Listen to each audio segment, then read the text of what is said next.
Hello दोस्तों। आज हम बात करने वाले हैं क्लास 12 के इकोनॉमिक्स के इम्पोर्टेंट टॉपिक के ऊपर जिसका नाम है इलास्टिसिटी ऑफ डिमांड। अगर जो आपको डिमांड क्या है, इलास्टिसिटी ऑफ डिमांड क्या है, ये जानना है तो वीडियो को एंड तक जरूर देखें। आइए सबसे पहले जानते हैं कि इलास्टिसिटी ऑफ डिमांड क्या है। इलास्टिसिटी का मतलब क्या है।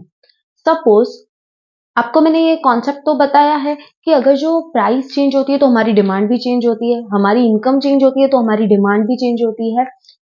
इलास्टिसिटी का मतलब है रिस्पॉन्सिवनेस, सेंसिटिविटी। मतलब अगर जो आप प्राइस बढ़ाओगे या कम करोगे या इनकम बढ़ाओगे या कम करोगे तो आपकी डिमांड कितनी चेंज होगी, एग्जैक्ट कितनी चेंज होगी, उसको बोलते हैं इलास्टिसिटी। मतलब किसी भी फैक्टर के वजह से अगर जो आपकी डिमांड चेंज हो रही है लेकिन कितनी चेंज हो रही है उसको बोलते हैं इलास्टिसिटी ऑफ डिमांड। मतलब इसके वजह से हमको समझ आता है कि इलास्टिसिटी ऑफ डिमांड है क्या। ठीक है। अभी इलास्टिसिटी ऑफ डिमांड में टाइप्स है, तीन टाइप्स है। Price elasticity, income elasticity, price elasticity, income elasticity and cross elasticity. ये तीन टाइप्स है। प्राइस इलास्टिसिटी ऑफ डिमांड क्या है। प्राइस इलास्टिसिटी ऑफ डिमांड क्या है कि अगर जो किसी प्राइस के वजह से तुम्हारी डिमांड चेंज हो रही है उसको बोलते हैं price elasticity of demand. Price elasticity of demand, इसको हम न्यूमेरिकल फॉर्म में लिखते हैं पीईडी। ठीक है। अभी इसकी परसेंटेज, इसकी फॉर्मूला क्या है। Percentage change of quantity demanded upon percentage change in price. मतलब जितनी परसेंटेज आपकी डिमांड में चेंज हुई है डिवाइड बाय जितनी परसेंटेज तुम्हारी प्राइस में चेंज हुई है। ये है प्राइस इलास्टिसिटी ऑफ डिमांड की formula. Next, income elasticity of demand. Income elasticity of demand क्या है। आपकी इनकम के वजह से अगर जो डिमांड चेंज हो जाए या आपकी इनकम बढ़ेगी या कम होगी उसके वजह से आपकी डिमांड नेचुरली चेंज होगी तो कितनी चेंज होगी वो हमें यहाँ पे पता चलेगा। इनकम को हम न्यूमेरिकल फॉर्म में y लिखते हैं।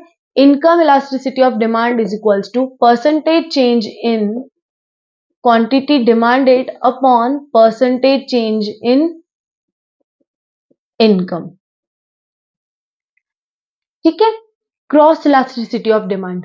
क्रॉस इलास्टिसिटी ऑफ डिमांड क्या है। मैंने आपको गुड्स बताए थे कि जिस सब्स्टिट्यूट गुड्स बताए थे, अगर जो प्राइस बढ़ती है तो उसकी डिमांड कम होती है। ऐसे मैंने आपको एग्जाम्पल्स बताए थे। क्रॉस इलास्टिसिटी ऑफ डिमांड भी वही है। अगर जो एक प्रोडक्ट की प्राइस बढ़ रही है तो दूसरे की डिमांड बढ़ जाएगी, तो कितनी बढ़ेगी वो यहाँ पे हमें पता चलेगा। क्रॉस इलास्टिसिटी ऑफ डिमांड का है percentage change in quantity demanded of product A upon percentage change in price of product B। ये है क्रॉस इलास्टिसिटी ऑफ डिमांड का। यहाँ पे हमें पता चलेंगे कि हमारी इनकम के वजह से कितनी डिमांड चेंज हो रही है, हमारी प्राइस की वजह से कितनी डिमांड चेंज हो रही है and because of other products मेरी डिमांड कितनी चेंज हो रही है। मैं आपको एक प्राइस इलास्टिसिटी का रियल लाइफ एग्जांपल दे रही हूँ। रियल लाइफ एग्जांपल क्या है प्राइस इलास्टिसिटी ऑफ डिमांड का। सपोज आप किसी मूवी देखने जा रहे हो, आप कोई मूवी देखने जा रहे हो, रिसेंटली सिंघम रिलीज हुई है ना, आप सपोज सिंघम अगेन देखने जा रहे हो। ठीक है। सिंघम अगेन देखने गए, पहले आपकी टिकट थी 100 रुपीज पर पर्सन, आपकी टिकट थी 100 रुपीज, वो हो गई 120। मतलब 20 रुपीज एक टिकट पे कॉस्टिंग बढ़ गया। सपोज 50 टिकट्स सेल करते थे, because of rising of price आपकी 40 टिकट्स ही सेल हुई। अभी मुझे बताइए कि आपकी डिमांड कितनी चेंज होगी। टिकट्स की प्राइस कितनी थी 100 रुपीज और सेल कितनी हुई 120। मतलब कितनी चेंज हुई प्राइस में 10 की 20 रुपीज चेंज हुआ, क्योंकि फॉर्मूला ही वही है परसेंटेज चेंज इन प्राइस। मतलब 20 रुपीज वहां पे चेंज हुए।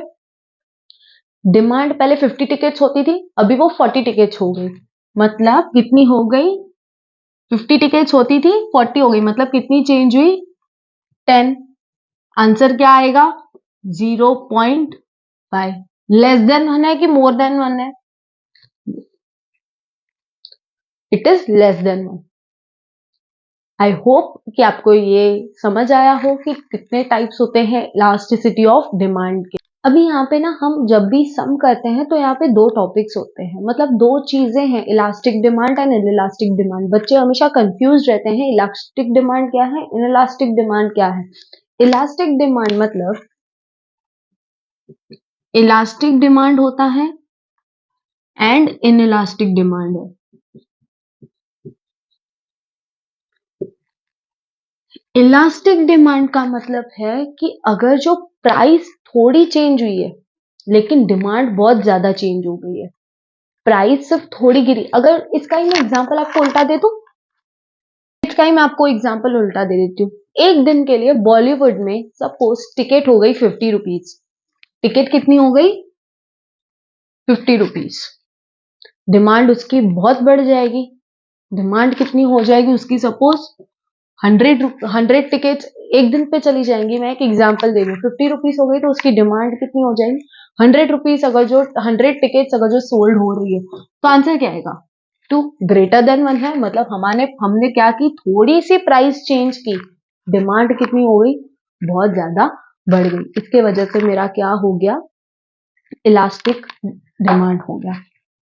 इसको ही मैं उल्टा एग्जांपल करती हूँ। टिकट अगर जो एक दिन के लिए 150 हो गई, चलो 50 थी 150 हो गई, मतलब यहाँ पे प्राइस कितना चेंज हो गया? 100 रुपीज चेंज हो गया। बताओ कितनी सोल्ड होंगी? मैं एग्जांपल पकड़ू, 50 सोल्ड होगी बस, क्योंकि 150 टिकट कौन खरीदेगा? वो तो मूवी आनी है फिर से। कितनी होगी? 0.5 लेस देन 1, मतलब हमारी प्राइस अगर जो क्या हुई, बहुत चेंज हो गई, तो डिमांड क्या हो जाती है? थोड़ी चेंज हो जाती है, गिर जाती है। उसको बोलते हैं इनइलास्टिक डिमांड। आई होप आपको इलास्टिसिटी ऑफ डिमांड का ओवरव्यू समझ आया हो। इलास्टिक क्या होता है, इनइलास्टिक क्या होता है, ये आपको आई होप क्लियर हुआ हो। अगर जो आपको ये वीडियो हेल्पफुल लगी हो, इंफॉर्मेटिव लगी हो, तो प्लीज मेरे चैनल को लाइक करें, शेयर करें अपने फ्रेंड्स के साथ एंड सब्सक्राइब करें। Thank you. अगर जो आपको कुछ डाउट है इससे रिलेटेड तो please mention it on comment section. I will definitely solve it. Thank you.